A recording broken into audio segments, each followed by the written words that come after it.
Nerdinomicon. I'm Robbie Palmer. I'm Brooke Heatley-Palmer. And I'm Adrian, not Palmer, Steve. Yay! You guys actually might remember us from a show called Lords of the Polygon Table. I wasn't on that show. You weren't, but Adrian and I were, and I've missed Adrian so much. This is the first time we podcasted together in months, man.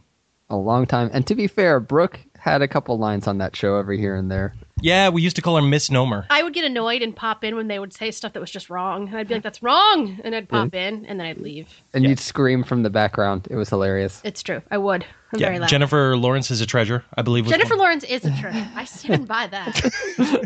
So now she can scream from the foreground. I won't scream. I'll talk quietly.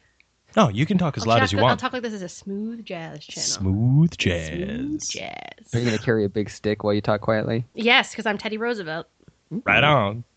So this is the Nerdinomicon. If you guys were old listeners to Polygon Table or, new listeners to Polygon Table, it's still up on iTunes, and we're not looking to get rid of that, but we are starting something new. We're taking all of the elements that you guys really enjoyed, all of the feedback that you guys liked about the show. We're incorporating it a little bit differently. We've got this show called the Nerdinomicon now. So we're going to start out a little bit with some geek news. We're going to go into a review, at least one or two reviews per episode. Then we're going to segue directly into a random topic for discussion inspired by said review. And seeing as though you guys like games, we are going to play some games, not so much on the first episode because we're kind of repiloting now, but we will incorporate some games because I know a lot of our listeners enjoyed that. So this is like fat-free yogurt, everything you want, nothing you don't. Basically. Yay! Except for the yogurt part. I love yogurt. If you don't like yogurt, we can't be friends. I think you should leave. What about Hawaiian pizza? What's your stance on that? Oh, why? My husband's going to get so angry about the Hawaiian pizza. You're weak. Your bloodline is weak, and you will not survive the winter. Mm-hmm. Hate Hawaiian pizza, man. I don't really care about pizza one way or the other. Like, I just like to eat it. But the thing I don't like on pizza is, like, nonsense stuff like, I don't know, mushrooms. Oh, that's gross. What? I love mushrooms on my pizza. Or like hamburger pizza. Why? Are you just trying to be dead? Or like pasta on pizza? That's weird. Like macaroni pizza. That's weird. I've had macaroni and cheese pizza. I've seen like spaghetti in that pizza place that we no longer reference because it's too sad. Yeah, they had closed like down. Spaghetti and meatball pizza, and I was like, why don't you just eat spaghetti and meatballs and then also pizza together? That's just too much Italian. No, I've had meatball like, pizza and it's delicious. That's like the cast of Sopranos made as a food. And it's too much. It's too much Italian. Well, I have been called a calzone with legs. Does that mean I'm too much of the cast of Sopranos? No. That sounded confident. She's looking from side to side. No. How do I get out of this? I'm married to the calzone. I wouldn't call you a calzone. I would call you like a fat-free pizza slice. Thank you. Okay. I appreciate that. No problem. Is there such a thing as a fat-free pizza slice? I'm sure we could find it in California. I have no doubt. No offense to California listeners, but your food is nonsense. It's nonsense. Well, not all California. Just like the LA California, where it's like, this is like fat-free, food-free food. And it's like, that's weird. There's no food in this food. They're just eating bags of air. Well, no, the thing that I love about California is they're all about like organic. And I'm like, there's this great product. It's called arsenic. Completely organic. You can get it from the earth. They should try eating that. Yeah, this whole organic kick that everybody's been on for like what? It's been a while now. There's so many things that people don't realize that are organic, like arsenic or like chlorine. Mm-hmm. They exist in nature. I don't know if chlorine does, but I think chlorine does. Yeah. Or like the problem is the chlorine isn't. The chlorine isn't what? Did we lose Adrian and Steve? What? Oh. The problem with chlorine is it doesn't what? The problem with chlorine is it isn't free range. It's no good if it's not free range. You're right. He's right. You're right. Yeah. We need to get that chlorine free range, and then they'll serve it at the co-ops. Helium is free range, isn't it? Yes. Helium is free range. They could all live on helium. It's got the freest and range. Everyone in California would be like, I'm so skinny! Look at it! Who's this kid? It'd be like that episode of The New Girl where like they walk in and they're all like, I'm really sad that your dad is dead, Nick. All right, guys, let's get into some geek news here. First thing that I've got is coming out next week. We finally have issue number 10 of Afterlife with Archie. I figured that this one was appropriate to get the Nerdinomicon started up, seeing as though it's called Afterlife with Archie. Mm-hmm. Archie comics in a zombie apocalypse. Nonsense. It may sound like nonsense, but it made me non-ironically buy an Archie book. I like my Betty. See, I used to buy Betty and Veronica like when they just went to soda shops and like tried on dresses, and I enjoyed that. Well, there was a soda shop, but now it's overrun by the dead. Okay, but before they got milkshakes, and now they get eaten by zombies, and that doesn't seem like an improvement to me. Like, I love milkshakes, as you know, I love ice cream. So to me,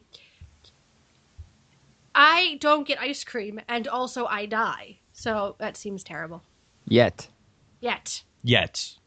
But this episode also is going to feature Josie and the Pussycats. Ooh, I love Josie and the Pussycats. Yeah, they're coming to the zombie-infested Riverdale here. Talk about a weird movie, like a weird comic book adaptation. Uh-huh. That one was weird. It was like weirdly like about product placement and like the packaging of like authentic talent. But I'm like, this is Josie and the Pussycats. Like maybe that's not the medium to do that. I actually kind of agree with that. It was like really strange. I was like, I feel like they were trying to go for a lot of depth in like an Archie-based comic movie. I was like, this is really weird.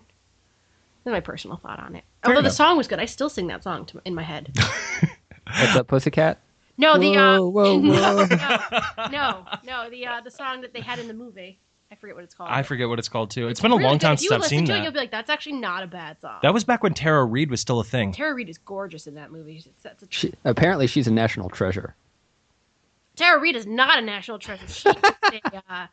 She's a Fool's Gold? She is fool's gold. She's like Lindsay Lohan. Oh, Maybe that's the she's- Foolish of Gold. Maybe she's Nicolas Cage's national treasure. Maybe she is. Well, I liked that movie. How about we call her Nicolas Cage's National Treasure 2? Nicolas Cage is married to an Asian woman, so I don't think that Tara Reid is his national I'm treasure. still trying to figure out if he's a good actor. No one we knows should- if he's a good actor. We should have that as a topic on the show at He's one not point. I don't know. You know what? I enjoy his movies. Mhm. Because everyone has at least one Nicolas Cage movie where they're like, that one's actually really good. Like Matchstick Men is great. Con Air, I love. The Rock, I've heard is very good. I've never seen it. So, Oh my God, how have you not seen that movie? I don't like Michael Bay movies. They make me uncomfortable for like humanity. This was like before Michael Bay turned into Michael Bay. Like there's still some explosions and stuff, but it's it's definitely worth I it. feel like aliens are going to see Michael Bay movies and think that's what America is and be like, well, that country goes.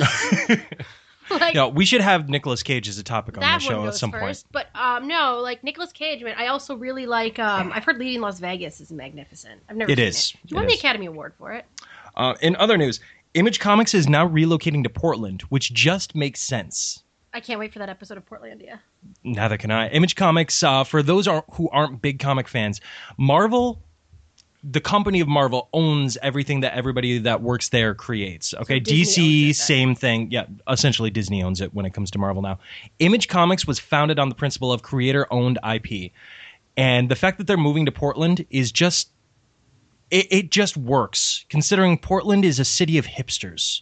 It's not a city of hipsters. It's a city of ridiculous nonsense. Have you ever seen that show? Portlandia? I mean, I know you have because I've watched it with you Right. several times.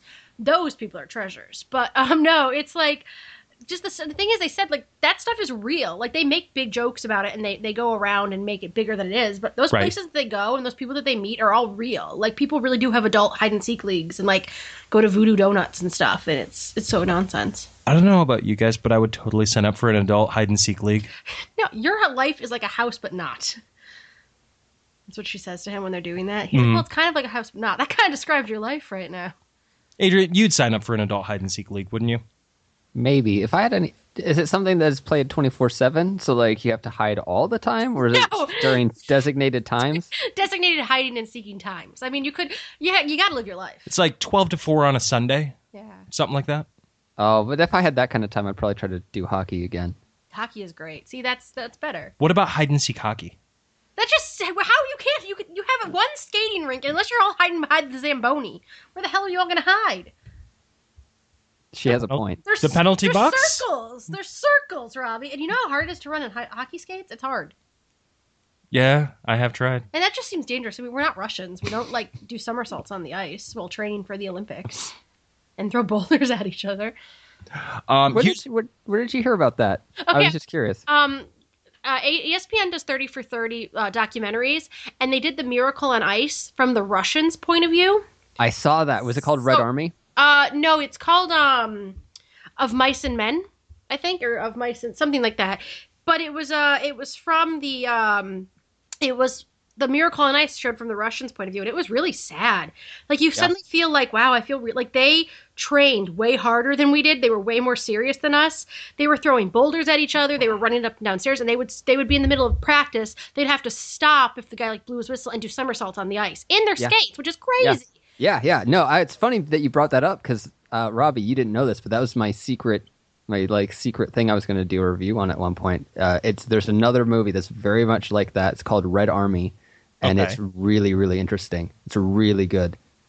I'll have to check that out then. Yeah, it's called Of Miracles and Men.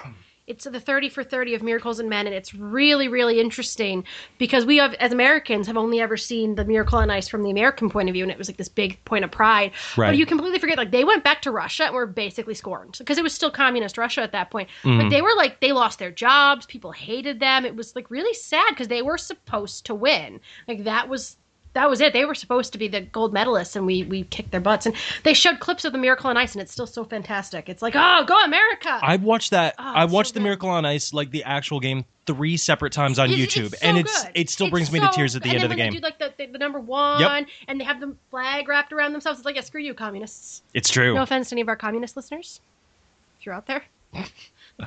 Another thing that I've got here, Donald Glover. One of my favorite comedic actors. Is it Donald or Donald? I don't know. Because I've heard it both. I think it's Donald. He's from Community. Yeah. He plays Troy. Love him. I don't know if it's Donald or Donald, but he is going to be having a big year here coming out, okay? First off, he has just announced that he's just wrapped up filming a secret role for Spider-Man Homecoming. Oh, I hope he's Spider-Man. I mean, I know he's not, but I would love him. You know what? There was a rumor around here, and which is why it's gotten so big. There was a rumor that he was going to be cast as the next Spider-Man, which I personally would have been totally fine with. I mean, we've already seen him in a Spider-Man onesie in Community. He was wearing Spider-Man pajamas. They were not a onesie. It was a onesie. It was not a one. I will find the clip. I know exactly what episode it is. So what was it? Shirt, pants? Shirt, pants. I could have sworn it was a onesie. I believe you, but so we've already seen him in the Spider-Man outfit. We can at least agree in that. I would have been totally fine if he was Spider-Man, but even though he's not, and I'm totally fine with the guy that they've got for Spider-Man now, it's still great that he's going to be in the movie. And on top of that, there's also a rumor floating around that he is being cast as a young Lando Calrissian in the new Star Wars movie. That would be awesome. Although he doesn't sound like Billy D. Williams at all. No, but you know what? I figure you need to go through some shit to get Billy D's swag. I meant his voice. No, I realize that. Testosterone. Well, I didn't sound like this when I was 16. Donald Glover's the same age as you, Robbie, if not a little older. Well, yes, but Billy D. Williams is supposed to be an adult, and I I'm see pretty your sure point. Billy D. Williams was only like 40 in Star Wars, and Donald Glover is at least in his 30s. So, but he's supposed to be cast as younger. Donald Glover, he looks like he could still play a teenager. Well, as they say in some communities, black don't crack. And Asian don't even peel. That's weird. Why would you want Asian people to peel? That's weird. Like, that's a weird thing to say. I mean, black don't crack is weird too, but like, the peel is weird. I don't know. Although, Yeah. And last thing that I've got for us for this one, there is a bit of controversy being surrounded with the new Harry Potter book that just came out. They're calling it a fan fiction, a bad fan fiction. And on top of that, the controversy that I'm pointing to right now, it actually has to do with Hermione. Hermione. Apparently, there is a scene in the book. I can't really call it a novel, seeing as though it's just a really a script. It's a script in hardcover format. There's a scene in there that I haven't read it yet, but apparently alludes to the fact that if Hermione did not get with Ron, she would have been an angry shrew that never dated again. I'd buy that. And lots of people are pissed off about it. People are pissed off about everything. I was pissed off when J.K. Rowling said she regretted putting Ron and Hermione together. I legitimately was like, if I knew where you lived and had the effort, I would go and I would write you a strongly worded letter. Mm-hmm. I didn't, because I don't. But I was like, no, screw you, Ron and Hermione forever, for life. All right, so that wraps us up with the news. I only grabbed a couple of things, seeing as though we're repiloting here. I'll probably have some more next time, maybe less. I don't know. But I'd love to ask you one question about something that's kind of popped up recently, because I've been following it a little bit. Sure. It's more gaming related. I don't know. Are we still doing gaming stuff? Oh, God, yeah, Yes, we're still we doing are. gaming stuff. The reason I don't have a lot of gaming stuff on there right now is, aside from Mighty Number 9 and the new DLC for Dark Souls dropping, there hasn't been anything that impressive coming out this summer. This fall, on the other hand, we got some shit. Well, not being impressive is actually exactly what I was going to talk to you about, because there was a game that I was very, very hyped for, and I did not get it. Okay. And it just launched about a week ago. Okay. Maybe 2 by the time this airs. It's called No Man's Sky, and there's been a lot of backlash coming from that. I guess people are really pissed off. I've read a little bit about it, but why don't you tell our listeners what the shit's about? Well, I guess basically the idea behind No Man's Sky and what they built it as was it was going to be this procedurally generated giant universe for you to fly around and explore, and it was supposed to be so big that more than likely you would never find another person in the game. Even though you're all on the same server and you're playing together, there's something like billions of planets or I don't know, something along those lines. Okay. And so you're supposed to go around, you fly around, and you discover things, you get to name it, you get to name your planets, you get to see all these creatures and plant life and all this kind of stuff. And if you're the first one there, you get to name it. And you get to mine stuff, upgrade your ship, upgrade your, I don't know, weapons or whatnot. And but they didn't release a lot of details on the gameplay. So there were a lot of people getting very hyped about it, but no one really knew exactly what it was. And so it just kind of came out not too long ago, and people are not happy. Really? Yeah. Which is too bad, because I was really hyped about it too. But it's one of the things, like, I'm glad I'm behind the times. Like, I'm playing older games, because by the time the games that I'm interested in playing, like, if I'm done with my backlog, all the games I'm interested in now will have dropped from $60 to like $10 or $5. Oh, without a question. That's great. It sucks if I want to be like experiencing the game and talking about it fresh with, you know, new people. But right. Other than that, like, I don't even like people all that much anyway. So, like, I don't want to talk to you. Go away. I'll save my money. Yeah, there hasn't been really anything that I've been overly hyped about. Within the last few months, it's been Dark Souls 3, it's been Mighty Number 9, and obviously Pokemon Go, which has just given me an excuse to go outside finally. I do not do the Pokemon Go. Am I the only one? You might be. Off of it. I kind of get bored of it because whatever. I go to the same 3 places every single day. Yeah, it's less fun if you don't they're travel all within, around. Like a 3-mile radius of each other. My house, my kids' daycare, and my work. So to me, it was like, how many Pidgeys can I catch? And technically, I can catch them all, but I don't want to. But you gotta catch them all. That's the problem, though, is the same Pokemon spawning in the same areas. There's very little diversity. So when you're basically, in like a 5-mile radius, you're only catching the same shit. Well, that's the problem. Is I think it's a smart idea and concept. Like, oh, you have to travel to do that. But some people don't have the time or the means to travel. Like, I have a baby, a young baby. I mean, he's only going to be 5 months old next week. It's not really conducive for us to go, to Pennsylvania just to catch some Pokemon. Like, yeah, but I also find myself wondering what kind of Pokemon are in Pennsylvania. I was surprised how many were in Rochester. I was like, wow, Rochester, way to get it together. But, I mean, outside of that, it was like, I'm sorry, if the only place I can find that one weird dragon one is Tokyo, Japan, then it looks like I'm not getting that one weird dragon one. And, it's nice in theory, but I don't know. I don't like how far can 7 to 15-year-olds really travel without their parents? Right. Yeah, I completely agree. I wish that, like, different Pokemon would spawn at different times. Like, I'm okay with them all being the same, but it'd be cool, like, if on a Tuesday at 3 you could find a Drowsy, but then at Wednesday at 3 you could find, like, an Onix. And it's just for people like me who don't have a lot of time to travel. I just think it's a kind of unfair. It's kind of like, it kind of kills the incentive if I'm just going to get the same 7 Pokemon over and over and over again. It's kind of like, well, if I'm not going to get something new, then I'm going to not waste my, my time? Data. Your data. I was like, what's the word I'm thinking of? Data. I'm not going to waste my data. Well, one benefit that I did just read about is they did find code for trading to be available in Pokemon Go. So that looks like that's going to be implemented pretty soon. That should kind of help reinvigorate some people. Yeah. But, I mean, over 1 million people have stopped playing. It was really big during launch, but I'm not going to say it seems to be teetering off, but it's not as huge as it used to be. I think a lot of people had the same problem, is what's the point of playing if you're going to see the same 30 Pokemon, give or take. There's 250 in the game. But they're like, oh, if you want to get them all, you're going to have to travel to other places, other cities, other countries. It's like, okay, well, I don't have the money to pop on an airplane to go to London. Right. Just catch some fucking Pokemon. If I did, that'd be awesome, but I don't. So to play a free-to-play mobile game. Exactly. It's like, so if there's going to be certain Pokemon I can only get through eggs or through, what's the word I'm thinking of? Or through travel, then that sucks. And the other thing is, I liked what they were doing with the eggs, but 10 kilometers is far. Like, yes. Like, oh yeah, well, you should have that time to exercise. Again, I have a newborn baby some days I'm exhausted. If I'm only sleeping 2 hours, I'm sorry, I'm not going to spend my free time outside work, like trying to hatch an egg. I'm going to be asleep. Yep. If my baby's not sleeping, I'm going to be asleep, Yep. So. But then you don't hatch that 10-kilometer egg. Wah, wah. I guess you're just not going to be a Pokemon master.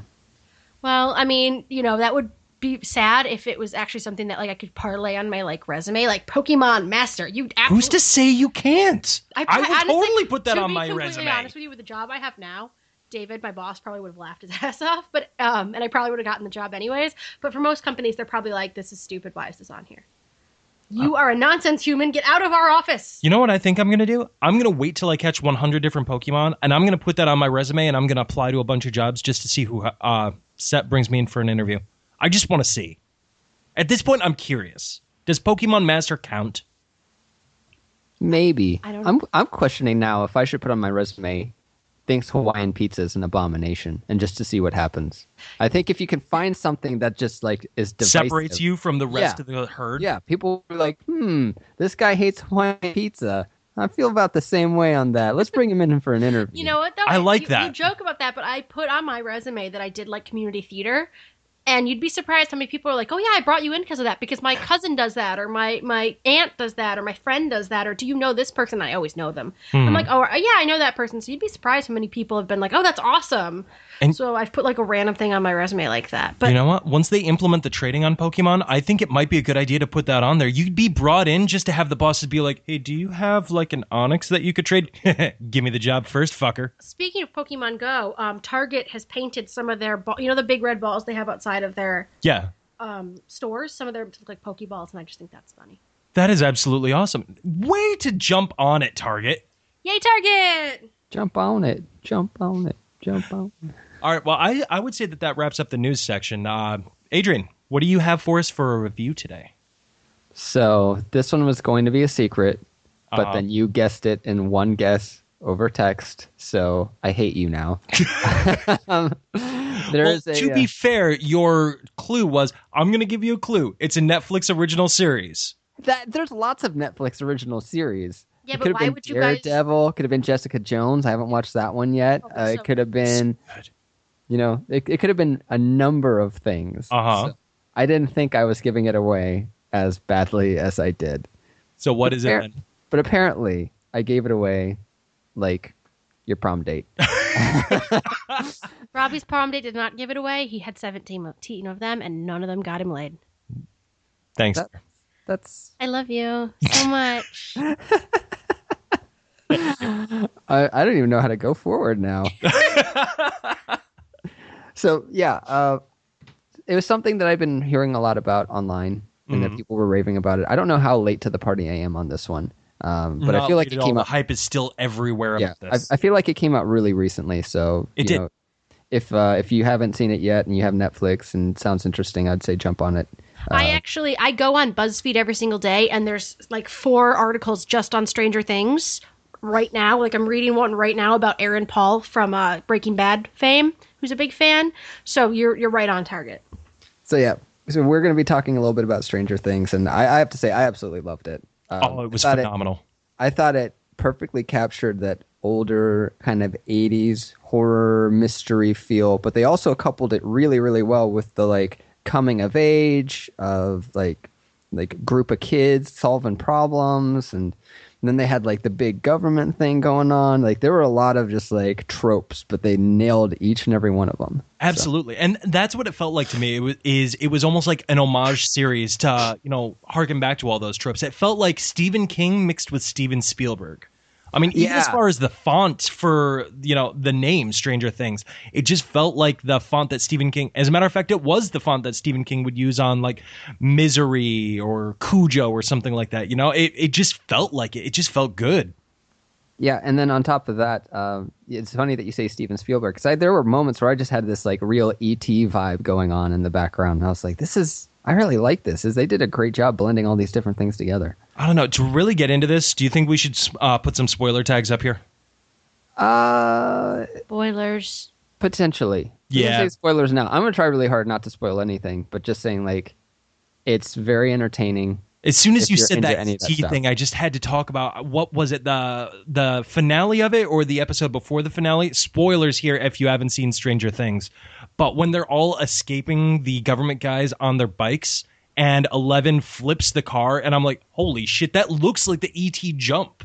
You know, when Yeah. we go over the moon. I swear to God, I could see ET flashing before my eyes in that scene. It was, oh my God, it was so nostalgic and it was so just wonderful to see. Yeah, I think that was that was the point that I was that really hit for me, that ET feeling too. Yeah. What is the creature that they make reference to in that? The Demigorgon, I think Yes. it's called, from Dungeons and Dragons. Now, I've never been a big D&D guy. I mean, I played like the arcade games and shit like that. But is that even a thing, the Demigorgon? I don't know. I have not played D&D ever. I don't have anything against it. I don't want anybody to think I'm hating on it. I just never had a group of people that were into it, and I would just never got into it. So I've stuck to my video games. Me Also, and Rob have tried to play, but like we're both actors. We used to do community theater, so we'd like want to act out the scenes. And our friend who was really into it is like, "No, you have to roll the dice to see if that works." And I'm like, "But it doesn't work for my character. I need to express my character." So I don't think like actors are. I mean, I know some actors do play it, but for me, it was like went against everything I knew about character development. I was like, I don't want to roll a dice to see if it works. That feels fluid to me. Mm-hmm. So I don't think that ever worked for us. We tried though. We did. We tried. But I still never met a Demigorgon. Your face never met a Demigorgon. It's true. Never did. there's always next prom. So what else about Stranger Things did you like? I thought the music set this feeling really well. And I found out, I think people in the radio have been blabbing about it here, but it was done by a group in Austin, so I thought that was pretty cool too. What was the group?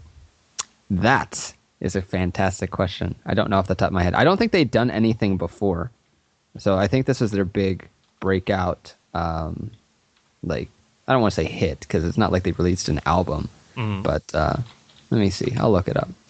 Talk amongst yourselves. Speaking of that show, like I have a baby, as I've said several times, because, you know, proud mom.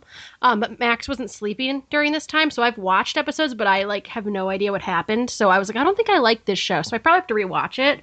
I do have to say the one thing that stuck with me is the girl, like the teenage girl. Her boyfriend had the coolest hair I've ever seen in my life. Like, oh my God, how he they did. got that like fluffy. I was like, damn, that's good hair. He had good hair. That's hair you don't see out in the wild anymore. Like that was some. Well, obviously it's based on the '80s, so that makes well, sense. true, But, like, true. But you know, that's a good point. That's some quality hair. Like I was like, I get that character's a dick and he's really weird to the creepy. Although to be fair, the creepy guy was taking pictures of them, so that's weird. Yeah. Like I understand he has a tragic backstory and you're supposed to feel for him, but he just gives me the uncomfortable like nice guy feeling where it's like he holds the door and then expects you to have sex with him, and it's like, I'm cool. Yeah, he's not that guy. He's so creepy. In the book or in the show. In the book. In accordance to the prophecy. I mean, the boyfriend is clearly an asshole. Although I've read spoilers, so I know that they all become like best friends in the end. But he did have I get why she liked him because he had magnificent hair. Like I was like, I would date him for his. If I was a 16-year-old girl, I would date him because of his hair too. Now here's a question though: with the popularity of this show, do you think it's going to harken back some of the hairstyles or clothing styles from the 80s and whatnot? Well, I mean, because you don't see that hair in the wild. Well, I mean, you have to understand everything is like secular. Secular, thank you. And there was a big like resurgence of 80s and 80s styles when we were in high school. And then right after we got out of high school, when we were in college, the 90s came back because I remember watching a segment on Good Morning America about like grunge for the 2000s, which I was like, this is weird. Why would anyone want to dress like that? But now looking back, the grunge actually did have some really cool styles, so I get where they went. So I think 80s are coming back again. Okay. But I'm sad we missed the 60s and 70s. That didn't seem to come back. I hope there was a time. I remember the hair handkerchiefs. I would like the 50s to come back. I think that would be cool. Like, you know, greasers. We need more. We need more like millennial greasers. I think that would be cool. Like my cousin's kids now are like all teenagers. I'd like them to be like millennial greasers. Like I'd like to see like pink lady jackets again. So you want hashtag millennial greasers? Yeah. Like, Should we start a movement? I want it to look like the cast of Grease every time I walk into a high school. Adrian, get on it. I'll be like, what the heck happened? Like, I want to believe that, like, girls in, like, poodle skirts and guys in, like, leather jackets with, like, grease in their hair. I want to be like, oh, my God, someone's going to get stabbed at the soda shop every time I walk into a school. Adrian, what do you think? Should we get on this? I think that'd be cool as hell. I mean, minus the, like, you know, segregation and stuff like that, because that's bad. But outside of that. Should we bring out the greasers again? I don't know. Personally, I'm waiting for Hammer Pants to come back. Oh, me too. I used to in the rock the 90s. shit out of those. See, I love the 90s, and I think it'd be awesome if the 90s came back, but I think it'd be cool to see, like, I'd like to see some guys, like, with the combs, like, combing their hair, like John Travolta in Grease. You don't want to see some guy shuffling down the sidewalk going, uh-oh. I would run away from that guy. That sounds like a creepypasta. Yeah. That, I Like, think oh my that God, one he's was a gonna murder me. creepypasta. Be like, I'm gonna be murdered by a guy in hammer pants. I always dreamed it would end this way. That's what I would say. I'd be like, damn it. Hammer pants. But I also did dance. Yeah, so. you know, you get away from that guy very easily as he's coming down the street going, Uh-oh. You just look at him, dude, can't touch this. Do. And then he'd be like, damn. no, he'd probably be like, I don't know, man. I'm too legit to quit. Oh. But I'd be like, stop. Collaborate and listen. I'm telling you, dude, if anybody wants to try to attack this person, you know, by doing that, I'm warning you right now. This girl is poison. Oh. You know why Vanilla Ice's career tanked? Because he lied in his first signal. He was not back again. He had never been around. How can you be back again? No one It's knew true. who he was. And yes, I did steal that joke from I Love the 90s, but I don't care. It's true. All right, brother. Anything else you want to say about Stranger Things? Yes, I found out the name of the people that did the music. It's a duo called Survive. Okay. But I guess the actual musicians' names are Kyle Dixon and Michael Stein. So if you guys are listening to it, you killed it. It was awesome. Oh, the music was phenomenal in that movie. Or movie, book, Jesus, TV series. Fuck. I'm pretty sure it was a magazine. Yeah, I actually think it was a hit single. God damn. All right, I already mocked myself enough, guys. Back off. So I'm a girl, so I'm going to point out stuff that's kind of girly. I have to say they killed it with the hair and makeup and clothing. Like They did. Very 80s, very cool. But like it was 80s in a way that didn't look dated. Because some 80s stuff, you see like 80s shows and TV, you're like, holy Lord, were you people all blinded by bleach in the 80s? But they did it in like a really like cool way where still it's like what they did with It Follows, where you're like, is this the 90s, is this the 80s, when is this? Yeah, like, that was a good movie. The way they didn't really date it. yeah, I thought that was really smart. So that I liked the hair, makeup, and costuming. I thought that was really great. And great to see Winona Ryder coming back. Absolutely. I'm a huge Winona Ryder fan. You know, 11 was definitely my favorite character on that entire show. I thought 11 was a boy. For like so long, I thought 11 was, and then like, well, first off, I did she's too. A girl and she's so pretty, and I'm like, I thought that was a boy. You know, it was really interesting because when I'm watching 11, I'm kind of having somewhat flashes of like, I don't know, Akira and Dakota Fanning's character in that sci-fi series from a long time ago called Taken. You're wrong. She's baby Ripley. She is Baby Ripley. She's Baby Ripley. With magic. She's Baby Ripley with magic. Add an alien, which she kind of had with those weird like creatures. Mm-hmm. It's just baby aliens. It's like alien babies, like alien babies. Are we going to start calling it the Demigorgon in the show now? Has that been established as a thing? You know, the thing from the Upside Down? I think that's what they were calling it. So I don't know if it had an official name, but yeah, that's what I mean. I mean, I've seen it twice, and I haven't remembered them having it, you know, calling it by any sort of official name. The kids just started calling it the Demigorgon, which was based on the D&D thing, you know. Mm-hmm. So, I don't know. That show is absolutely phenomenal. If you guys have not watched it, you need to. There's a reason why it's so popular and everybody's talking about it. It's because it's so well made. I want to watch it again when I'm getting sleep. Because, you know, when you're only getting 3 hours of sleep, like, at a time, that show is just, it's, like, too much for you. You're like, listen, I'm going to watch Community and laugh at the jokes. Because I can't handle, like, the other world and, like... Because there are multiple layers in this show, too. You know, it's not, like, confusing or anything, but there are multiple layers and there are multiple plot points. I've been watching Once Upon a Time for 6 seasons, and I barely got through this season because it was just so... It was great. It was the best season I've ever seen. But it was like, it was too much. I was like, okay, there's too many storylines. I can't understand this. And, you know, plot-wise, I mean, it's not the same, but the amount of information that they jam into there's only 8 episodes of this show. It's very similar to Once Upon a Time in that there's so much going on that you need to pay attention to. I mean, you've even told me personally that if Once Upon a Time came out right now, you probably wouldn't like it because, you know, you're so tired all the time. But seeing as though you've already gotten into it, you're down, what the show's about. I love the characters like Emma and exactly. Cook and Henry. And yeah, Stranger Things is a lot like that. There's so much going on. You eventually become invested, but if you're overly exhausted, there's no way. Mm-hmm. There's really no way. I got that. I'd like to bring up something that I'm very disturbed about. Sure. So American Horror Story is set to premiere in 2 weeks. It's supposed to start on September 10th. We still don't know the theme. We don't know the concept. We don't know any of the people that are coming back. We know nothing. We've just had weird teaser trailers, and I'm very upset about this because I don't think Ryan Murphy knows what that is yet. I think they're still guessing. I'm very upset. I want to know what the series is. By this point, we usually have a name and like a theme.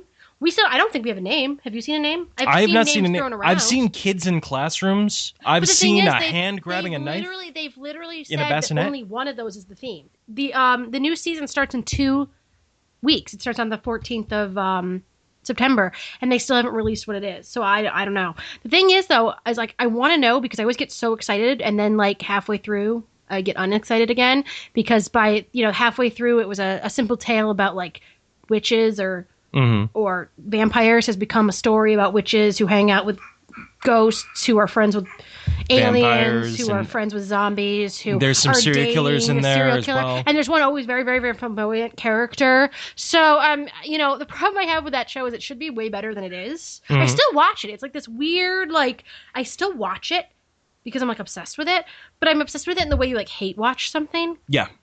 Because I feel like it should be a better show. I love half the season and hate half the season. Yeah, and that's the thing is it's like it should be better than it is. But the problem is I don't think Ryan Murphy knows what subtlety is. I've seen almost all of his shows. I don't think he understands the word subtlety.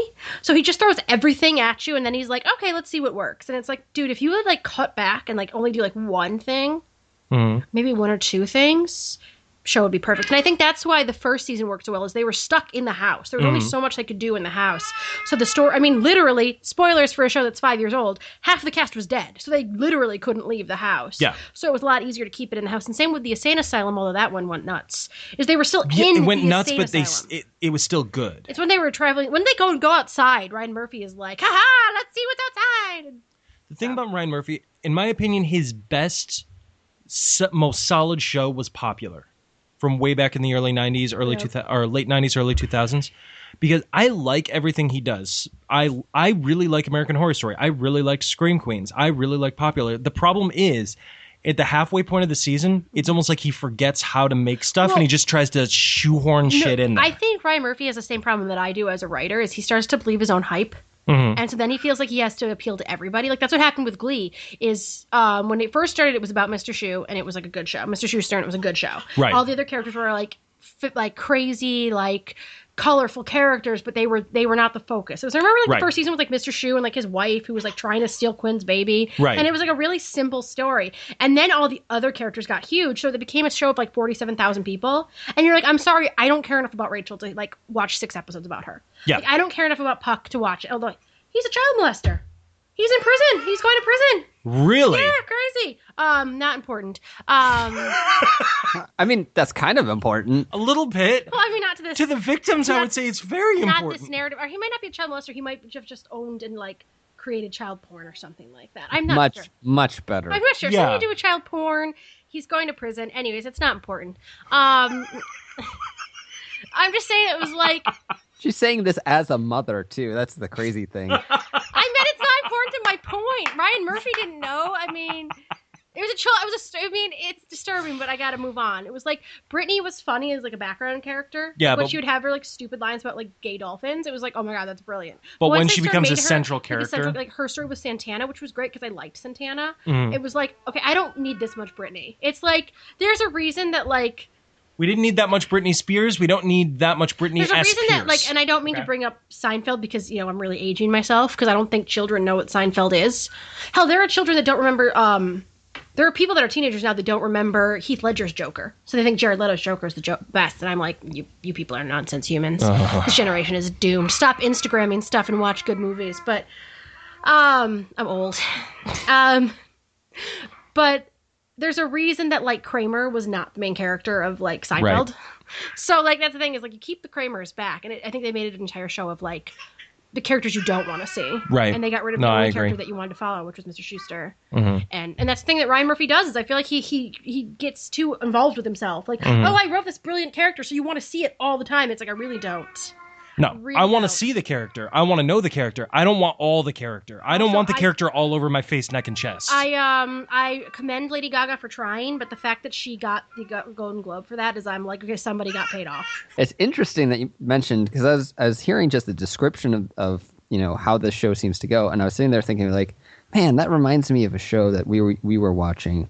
And then she said, yeah, and you're talking about his other shows, and you go into Scream Queens. It's like, yep, that's exactly what it sounds like. It sounds exactly like Scream Queens, where it's like it starts out so promising, and then it gets crappy, but it ends promising as well. That's the problem with Ryan Murphy is by the time the show gets crappy and you realize it and you're like, I want to stop watching, the very next episode it starts to get good and then the season's over. So he like tricks you to watch all the crap. He really does. That's the problem. He tricks you into watching the crappiness, and then as soon as you realize, oh shit, I stopped watching. What do you mean it got good? The very next episode after you stop watching, it's good again. Also, I feel like his finales never make any sense. Like, They never do. Especially with Freak Show, which I think was probably the most wasted of all the shows, because it had a really great premise and really could have been, I think in my mind, could have been something. The finale made no sense. Like, it came out of nowhere and it was really fast. And like all these characters who hated each other were suddenly united in their like hatred of like Dandy. And I was like, wait, when did this happen? When did these people meet each other? I didn't like Scream Queens. The reason I didn't like Scream Queens is I feel like he just ripped off Heathers, which is a movie from the 80s. I thought the beginning of Scream Queens, like the first couple episodes, is really solid. I was like, I like this. It seemed interesting and was dark but funny, and also had all this great music thrown in. And then it just got weird. It's weird. Yeah, he just adds too much nonsense. It just seemed like they didn't know where. It seemed like for episodes at a time, they just had no idea where they were going. And all Tavy and I were doing while we were watching it at that point was like, hey, how much you want to bet the main character, that main girl, she has a hat on in the next scene? Oh my god, they just right? loved putting her in hats. They do love putting her in hats. But that's how all of his series, that's how American Horror Story is. Like, it'll start out great guns and you'll be like, oh my god, I love these characters, I'm engaged with this premise. And then like 3 episodes later, it'll be like, okay, so there's now a serial killer and some aliens, and I'm pretty sure that girl's possessed, and there's a sea monster that lives in the bathtub. Actually, that would be hilarious. Like I would watch that. A baby sea monster. I would But like watch there's that. a sea monster that lives in the pipes, and some of them have met. Like, that's the problem, is he like takes premises that are so good and he just adds too much. I just don't think he's a lot like Michael Bay. It's like subtlety is not a word they understand. Like, Right. Be like, you know what, maybe you don't need the 37 explosions, and Michael Bay's like, I need 38 explosions, you're correct.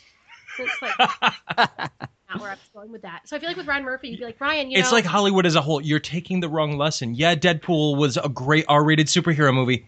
Not everything needs to be R-rated. You're learning the wrong lesson, Michael Hollywood Bay. really does. Like, I think it's like, the thing is, people make it fun about the drugs. I don't think it's the drugs. I lived in LA. You lived in LA. I think it's people just don't pay attention in that. They're like, Right. oh, I'll call you back in an hour. 2 weeks later, sorry, I got busy. Right. So it's like Ryan Murphy, Michael Bay, and Hollywood. They don't pay I attention. have the perfect Hollywood story, which I think encapsulates LA.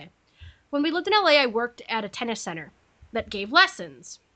And I was there by myself one day, and a girl walks in, and she's the typical fried, you could tell she was rich. She had like a designer bag and big jewelry. But she was very like, oh, hi, I want to take tennis lessons. And I'm like, okay, what level are you? She's like, I don't know, I've taken tennis my whole life. Like, I'm really good. I know I'm like at least like a 2, and I'm like a 2. I don't know what that means. What does a 2 mean? I don't remember the lesson. There's like levels. Like you have to be like there's like a U.S. tennis league where you actually have to be like tested, and they'll tell you what level you're in. And she's like, I definitely am like a 2. And I'm like, well, there's like 6 levels, so I don't know if 2 is good. And she's like, well, what day do you have lessons? And I was like, well, from what level you're telling me, there's one on this day and one on this day. And it was like Wednesday and Friday and whatever. She's like, oh, I can't do it on either of those days. I have yoga and horseback riding.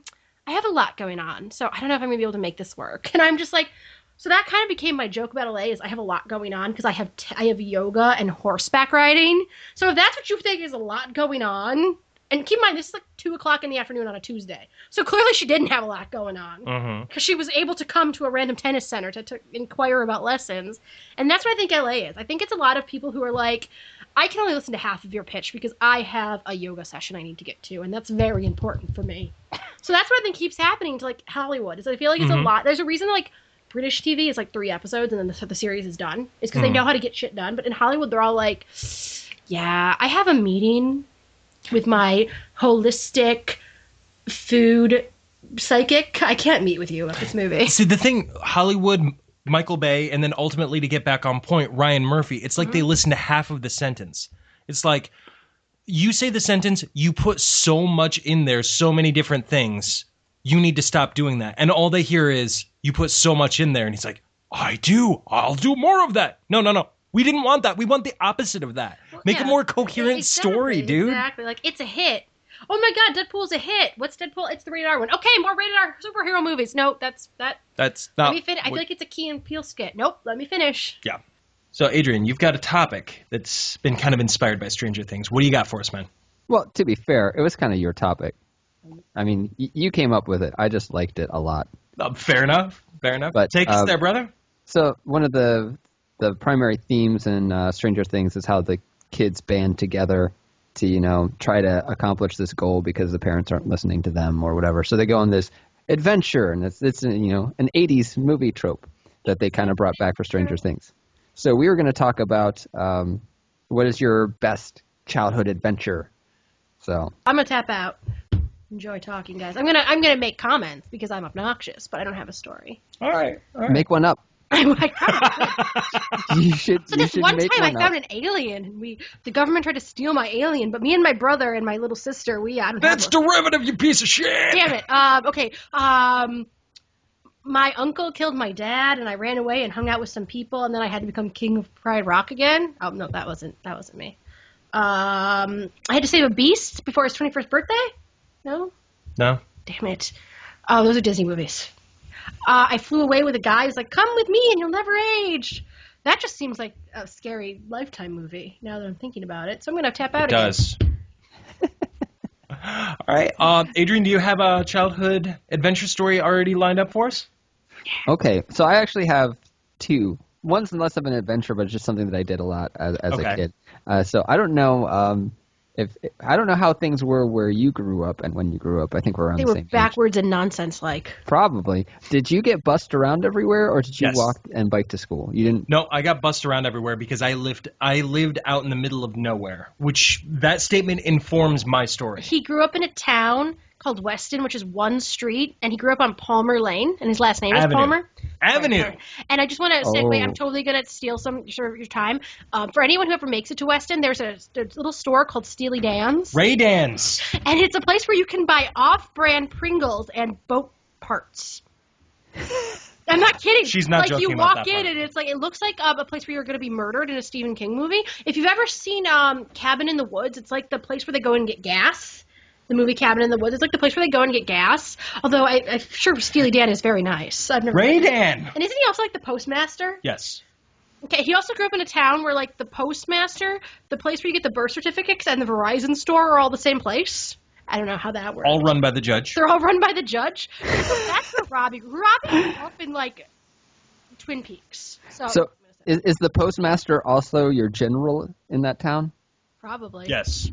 But we had to go get a birth certificate for him when we were getting married, and they also were like showing him like the latest Verizon models. It was very like, so I was like, okay, David Lynch is gonna jump out and scream at me because like something weird's going on here. How you doing, Coop? I feel like I was gonna see a lady like carrying a log every time I go down to visit you. There was that lady and there. I can make these jokes for anyone who's like from Robbie's hometown because my parents grew up there. I lived there for a year during my parents' divorce, and like I was there before it was cool. It was a bit Twin Peaksy. There may or may not be a bordello referred to as One-Eyed Jack's. I don't know. I may or may not have ever been there. They had a strip club in a double wide. Yeah, they did. That's just so sad. All of those things are sad. That everything that you just heard is true. I know. It makes me not even true.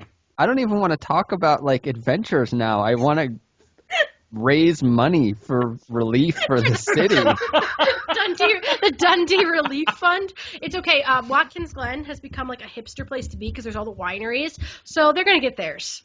I mean, they still have, a heroin problem, but who doesn't have a heroin problem? Me? I mean, Kurt Cobain wrote really great music and he had a heroin problem. So He also had a Courtney Love problem, but No, that's anyways, more continue. accurate. So, childhood adventure stories. Well, if there was this double wide that had a strip club in it back when. Not true. Actually, similar to a story, but we'll get to that one in a second. Okay. I was curious if you got bussed around because I did not. I had to walk to school and bike to school when I was a little bit older. And my siblings were older. They were like significantly older. So I think my sister's the closest one to me, and she's about 6 years. So it's not like I was getting walked to school by anyone or walked home by anyone after, I don't know, first or second grade. At some point, my parents were like, he'll probably make it home. And if not, meh. So I'm going to say my brother is 7 years older than me, so I understand having no siblings around yeah, here. I mean, you have a sibling, but you don't. And you really aren't close until you get older if you get, It's a sibling, but let's be honest, it's another authority figure at that point. Oh, and my brother thought he was. Like, he thought he was king of the hill. Like, he was Oh, like, yeah. I'm going to tell you what to do. And he was like 13, and I was like 5. So you're like, ah! Once you pass the 5-year mark, it becomes a second authority figure. And my brother really thought he was like my second dad. And I was like, you're not. They never take that news well when you're like, nah, go fuck yourself. He threw a shoe at me once, so I don't think that's good parenting. Not so much. Who throws a shoe? My brother, clearly. So I guess I decided one day, I actually decided this on many days, but one day I was bored. I was a bored kid a lot of the times, and I was a lot more adventurous when I was younger than I am now. And so on the way home, instead of walking in the main, it was literally to get to and from school, I would take a left-hand turn out of the school, walk down for about a block. I take a right-hand turn, and I walk about 6 blocks, and then take a left-hand turn and walk 3 houses, and I was home. So it's a really simple route. But I decided to make it more complicated, and so I went down this alley on that first block where the school is. I went behind the houses, and I went down this alley. And eventually, that just wasn't adventurous enough. So I was like climbing on the like roofs of the garages, and I was basically playing the floor is lava, but as far as I could until I got to the end of the block. So that was one of my more adventurous things, but probably my number one adventure as a kid, harking back to the strip club and the double wide. Yeah. There was a movie theater it was called Main Street. It was actually, I guess I could have gone that way to go home. It was a little bit out of the way, but I lived in a town called Bexley, and there was a movie theater called Bexley 1 and 2. Mm-hmm. And I don't know when it occurred to me that it was a movie theater and that it was weird that I had never been to it. But it hit me at one point. I was about 10 years old. I think I was about 5th grade-ish, somewhere around there. Mm-hmm. And walking home from school, like you do, and I was walking with a friend, and we just got like, there's this movie theater here, but we're never, what's in it? Like, we never get to go in here. I was like, have you been in it? No. I've never been in it. Have you been in it? No. Well, like, let's see what this is all about. So we go in, like, we just open the door, and at the front of the movie theater, there's a bunch of racks with, like, I guess rental movies that you could go and take home with you. So it was kind of like a movie theater / movie rental place. But I still thought it was weird that we'd never been in there. And in there for maybe 30 seconds to a minute when the guy behind the counter goes, "Hey, you kids, get out of here!" And starts chasing us, right? So we run. It's like someone's yelling at you and chasing you, you'd run away. That is what you do. You're too small to actually fight, so you're only, it's fight or flight, so you got flight. Right. Fight's off the table. Yeah. Right. So we're probably run about 3 or 4 blocks before we just are out of breath, and clearly the guy's not after us anymore. And we're like, what was that all about? And my friend, we're trying to figure out what we saw, and my friend's like, I saw this weird movie, and it was like the case had something about like butts or something. and so we're like trying to put 2 and 2 together. And so yeah, that was my adventure. We wandered into a porn theater that was on the main drag in our town, not having had no clue what it was. We didn't know what it was before we went in, and we didn't know what it was after we came out. We just knew we weren't supposed to be there. Did you ask like one of your siblings? But you're like, what is this? I think I told my parents, and they were like, yeah, you're not supposed to go in there. They said that's a movie theater for adults, and you know that you accept that explanation. You do, and then later on you're like, oh, like a couple years later you're like, oh, okay. This story makes way more sense. That's what now. happened to me. I have an older brother too, like we said, and I would ask him I'd hear like a sexual term or something, and I didn't want to ask my parents, so I'd go and ask my cool older brother, and he'd go like white. I'd be like 7, and I'd ask him what something like. What's a dirty Sanchez? And he'd be like, you don't need to know what that is ever. I asked once what a BJ was, and he's like, something you're never allowed to do. And he's like, okay. And I was like, I still don't know what it is. Is it like a drug? What is it? What's a gobble chop? Yeah, I remember asking him what a BJ was, and he went like white, and he was like, something you're not allowed to do, and if I hear you are, I'm going to knock your teeth out. And I was like, now as an adult, I'm like, that would have just made it easier. Yeah. But, you know, yeah. But you know what? It's sad to stumble into a porn theater even as an adult and not know it's a porn theater. Right. Because then you're just like, oh, that's porn. Okay. So that happens. That's a good story, though. I'm glad. So boogie boarding? Yeah. Boogie boarding. Tell your magical talent. That was a good story. I just want to point out the fact movie theater gone. It got demolished at some point. It's crazy because it was on the main drag. It's like the main street in our little town. And, you know, it was a suburb of Columbus, so it was not like we were out in bumfuck nowhere. But it was like, it's the main strip of like some semi-rich, like it has a rich portion of a suburb. We were on the poorer end. Uh-huh. I was like, how did they let this happen? Like, so they got it torn down as quick as they could, I guess. But I guess that was a relic of a bygone era. That's oh hilarious. My God, dude. All right, so my story, well, leave it to me to disrupt this. I cannot believe that I'm not the one that's going to be talking about porn. My story took place, and it does involve running as well. So when I was probably about 8 years old, there was an old gravel pit right next to my house, okay? It was attached to this field was kind of attached to one of our neighbors named Helen. So I used to go for walks out there and walk my dog and everything, and I stumbled across a bone. So I picked it up, and I was really into dinosaurs at this time. So I picked it up, and I dusted it off, and I took it home, and I was so happy and excited. And I told my mom that I found this bone. I'm like, Mom, look, it's a dinosaur bone. I'm an archaeologist, just like in Jurassic Park. And I was so excited. Mom looks down.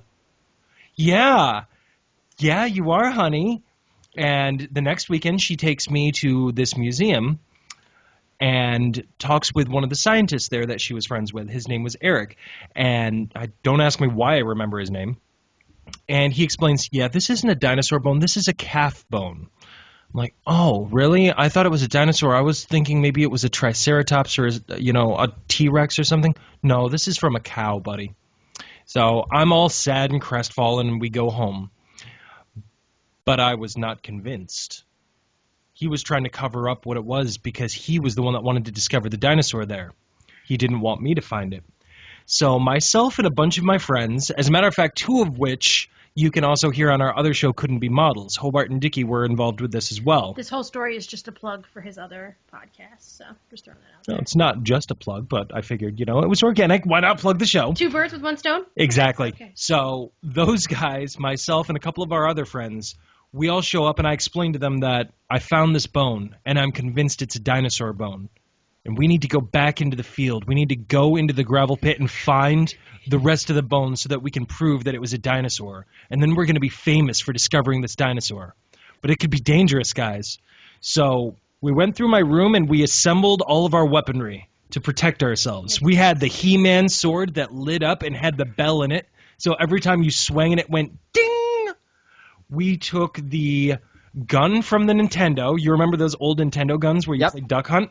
The light zapper. Yes. We took the light zapper from my Nintendo. We took the He-Man sword. We took Saba the saber from the White Ranger in Power Rangers. Yep. We took all of these things. We took my Ninja Turtles, Michelangelo face right on the nunchucks, and we all went out into the field. And we're trudging around looking for the dinosaur bones, and we get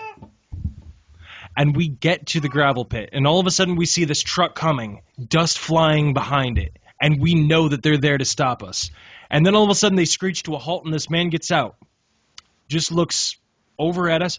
Why don't you boys come over here? So I look around at my friends, and I scream, "Run!" And we run from the gravel pit directly into the forest. We all split up in different ways. So this man then proceeds to get back in his truck and chase us. So we split up and go in different directions into the forest, okay? He gets out, screeches to a halt, and gets out and starts chasing us. I go one way. They go the other way. This other guy is going this way. We all looped back around and ended up meeting up at a creek right behind my house and running back inside, locking the door and hiding out in my room. Long story short, this guy was the highway manager and was trying to warn us to stay away from there because there were dump trucks coming to dump more gravel and asphalt into the area, and we're afraid that we'd get hit by vehicles. We were convinced that he was there to try to steal our dinosaur bones. You know what? Maybe he was. To this day, I still question that. Maybe he was. I think Maybe you should round up dinosaur bones, or it was actually CSI and you discovered a dead body. You guys should round up again and see if you can get back there. We should. 20 years later. Have like a Stephen King's It type things. The Losers Club reassembles and we go back to fight the ancient evil that tried to stop us from finding the dinosaur bones. Hell yeah. I love it. I love that idea. So let's wrap up this show with a little segment from Brooke. Emotional rants. Emotional rants. Because I saw that art, like, somebody got into a fight with someone else about mansplaining. So the guy was like, well, you're emotional. And I was like, that is awesome. I know you're probably like an asshole, but that's awesome. So I've decided to like reclaim that as like I'm a emotional woman.